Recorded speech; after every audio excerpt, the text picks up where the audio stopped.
सिर्फ एक छोटा कदम आपकी जिंदगी बदल सकता है। मैं बताता हूं कैसे। बस आपको 5 मिनट तक इस वीडियो से चिपक के रहना है और कमेंट में जय हिंद से इसकी शुरुआत करनी है। आपने कई वीडियो देखी होंगी, बुक पढ़ी होगी और बहुत सारा मोटिवेशन आ गया। अब तो मुझे जिम जाने से कोई रोक नहीं सकता, अब तो मैं फर्स्ट रैंक लाकर रहूंगा। तो अब क्या हुआ? कुछ नहीं। जब तक आप स्टेप्स नहीं बनाओगे, प्रोसेस नहीं क्रिएट करोगे, तो आपका काम कभी सफल नहीं होगा। इन्हीं छोटे कदमों से लोग पहाड़ों की ऊंचाई तक पहुंच जाते हैं। याद है ना दशरथ मांझी जी, जब तक तोड़ेंगे नहीं तब तक छोड़ेंगे नहीं। तो जिम जाना, पढ़ाई करना कौन सी बड़ी बात है, लेकिन ये बात हमेशा ध्यान रखना कि गोल्स पर नहीं, प्रोसेस पर ध्यान हमेशा रखना है। मान लो आपने एक गोल रख लिया कि मुझे यूपीएससी का एग्जाम टॉप करना है। अच्छी बात है, आप 1-2 दिन तक बहुत अच्छे से पढ़ाई भी करोगे, बहुत मोटिवेटेड भी रहोगे, लेकिन ये मोटिवेशन हमेशा नहीं रहेगा। जेम्स क्लियर एटॉमिक हैबिट्स के ऑथर कहते हैं, we don't rise to the level of our goals, we fall to the level of our processes. अगर आप एक प्रोसेस बना लो पढ़ाई करने का, एक टाइम टेबल बना लो कि इतने समय में मैं पढ़ाई करूंगा, इतना समय मैं सेल्फ इंप्रूवमेंट पर फोकस करूंगा, तो रिजल्ट आना तो पक्का है। एक एडवांटेज ये भी है कि अगर आपने मान लो एक गोल नहीं भी अचीव किया, तब भी आपने बहुत कुछ सीख लिया, तब भी आपने ऐसे प्रोसेस बनाए जो लाइफ के हर एरिया में आपकी डेफिनेटली हेल्प करेंगे।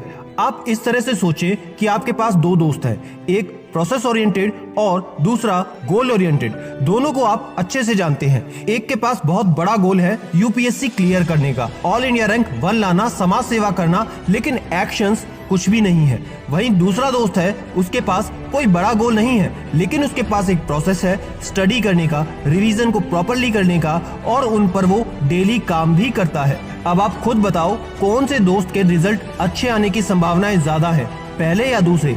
कमेंट करके बताना। इसका मतलब अब ये नहीं है कि आप कोई गोल सेट ना करो। गोल्स की पावर बहुत ज्यादा है, ये आपका माइंड फोकस्ड करता है, लेकिन उस गोल को ब्रेक डाउन करो छोटे स्टेप्स में और अपना सारा फोकस लगा दो उन स्टेप्स को करने में। फॉर एग्जाम्पल, आप अपनी इंग्लिश को इम्प्रूव करना चाहते हो। आप चाहते हो कि आप इतने फ्लुएंट हो जाओ कि कभी भी किसी से भी इंग्लिश में कॉन्फिडेंटली बात कर सको। अब इसके स्टेप्स के बारे में सोचो।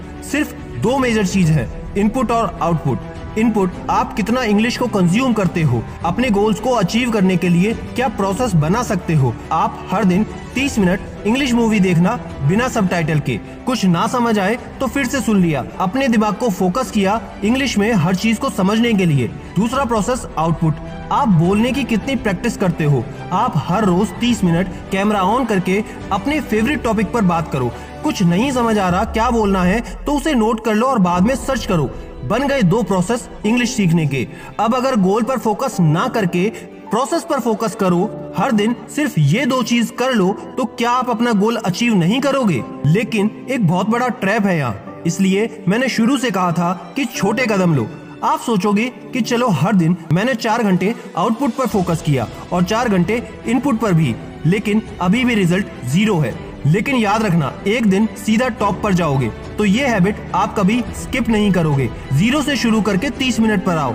इतना छोटा स्टेप रखो कि उसे करने में आपको कभी आलस ना आए। जब आप इसके यूज्ड टू हो जाओ, आसान लगने लगे, तब आप अपनी कैपेसिटी को और बढ़ाओ। जब आप ये स्टेप्स लोगे तब आपको डिसअपॉइंटमेंट भी होगा, फ्रस्ट्रेशन भी होगा कि यार रिजल्ट क्यों नहीं आ रहा। जब भी ऐसा हो तो आपको एक कॉन्सेप्ट को याद रखना है, प्लेट्यू ऑफ लेटेंट पोटेंशियल।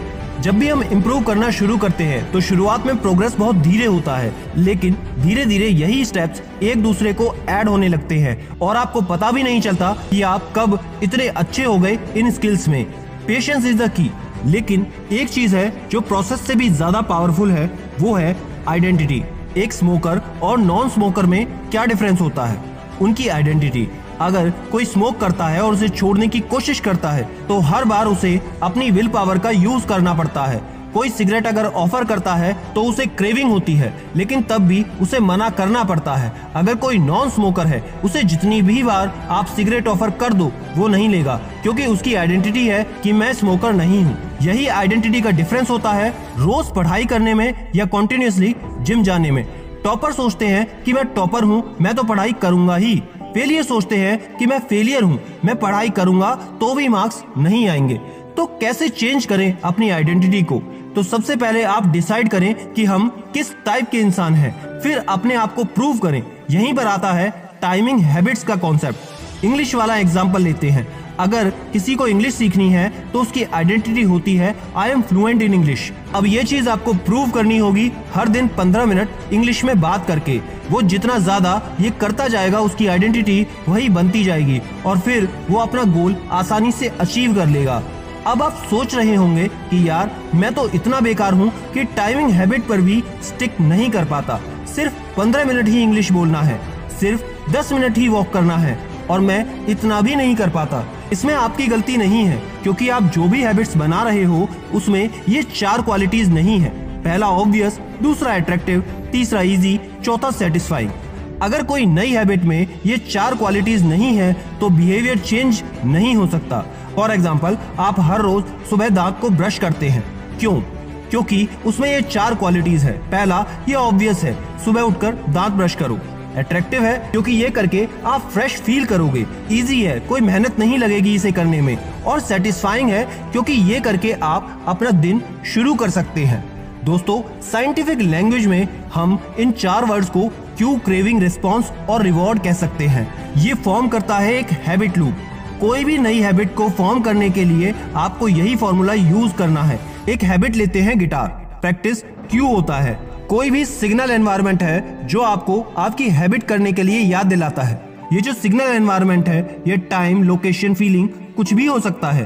तो आप इस एग्जांपल में क्यू बना सकते हैं। जब आप घर वापस आओ तो आपका गिटार आपके बेड पर ही रखा हो। सेकंड है क्रेविंग। आपको ये हैबिट अट्रैक्टिव बनाने के लिए सोचना होगा कि मुझे कितना अच्छा लगेगा कि जब मैं खुद से म्यूजिक बना पाऊं, लोग कितनी तारीफ करेंगे मेरी। रिस्पॉन्स, ये है मेन काम जो आपको करना है, वो है प्रैक्टिस। इसको जितना आप आसान बना दो उतना अच्छा है। अगर हर बार आपको गिटार अलमारी से निकालना पड़ता है, लैपटॉप पर वीडियो खोलना है, तो काफी बार आप सिर्फ ये सब सोचकर ही काम नहीं करोगे। गिटार सामने हो, वीडियो पहले से लगा हो, तो बस आपको बैठना है और प्रैक्टिस करना है, सिर्फ 10 मिनट। अगर ऐसे सोचोगे तो लॉन्ग टर्म में ये हैबिट आप बना पाओगे।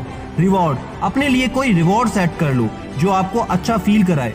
मैं म्यूजिक सुन सकता हूँ गिटार बजाने के बाद, मैं खाना खा सकता हूँ सिर्फ गिटार बजाने के बाद। अगर आप अपने आप को ट्रेन कर लोगे, अपनी हैबिट करने के बाद कुछ अच्छा होता है तो नेक्स्ट टाइम आपके लिए उस हैबिट को करना और भी आसान हो जाएगा। और लास्ट स्टेप में आप अपने आप को दोगे अकाउंटेबिलिटी। एक कहावत है, if you want to go fast go alone, if you want to go far go together. अगर आप सिर्फ अकेले अकेले अपनी हैबिट पर काम करते हो तो जब लाइफ में मुश्किल होती है, काम करने का मन नहीं करता, तो आप नहीं करोगे। अगर कोई इंसान आपको देख रहा है, आपने उससे कहा कि मैं उसे ये करके दिखाऊंगा, तो आप उनको डिसअपॉइंट नहीं करना चाहते। इसको आप पॉजिटिवली या फिर नेगेटिवली यूज कर सकते हैं। पॉजिटिव है कि आपके फ्रेंड्स और फैमिली आपको सपोर्ट करते हैं, आपको एनकरेज करते हैं अपना काम करने के लिए। और नेगेटिव ये है कि आपको सजा दी जाती है अगर आप काम ना करें। मेरी लाइफ को एक आइडिया ने बड़ा प्रोडक्टिव बनाया। जब मैंने अपने दोस्त के साथ ये शर्त लगा ली, अगर मैं अपने काम को आज पूरा नहीं करता तो मुझे 5,000 रुपए फाइन देना होगा। ऐसी ही कुछ पनिशमेंट आप भी प्लान कर सकते हो जिससे आपको सच में चोट लगे, तभी आपका बिहेवियर चेंज होगा।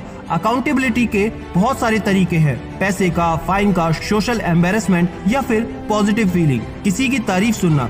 ये सब आपको हेल्प करेगा जब आपका काम या पढ़ाई करने का बिल्कुल मन नहीं करेगा। तो अगर आप लॉन्ग टर्म में इन्हीं 5 स्टेप्स को यूज करते हो तो आप कोई भी गोल को अचीव कर सकते हैं। तो फिर से एक बार समरी करते हैं। सबसे पहले था फोकस ऑन टाइनी स्टेप्स। दूसरी चीज है प्रोसेस गोल से ज्यादा जरूरी है। Next, change your identity. और फिर उसको अपने आप को प्रूव करके दिखाओ छोटी चीजें करके। हैबिट्स की ये 4 क्वालिटीज होनी ही चाहिए उसको लॉन्ग टर्म में स्टिक कराने के लिए। और सबसे लास्ट और सबसे इंपॉर्टेंट है यूज अकाउंटेबिलिटी पार्टनर। आशा करता हूँ इससे आपका जीवन और बेहतर होगा। वीडियो अच्छी लगी तो लाइक करना, ज्यादा से ज्यादा शेयर करना और चैनल सब्सक्राइब करना ना भूलें। और याद रखना, मैं हूँ सिद्धांत शर्मा, कोई है या नहीं, मैं हमेशा आपके साथ हूँ। Be happy and stay motivated with सिडीमेनिया।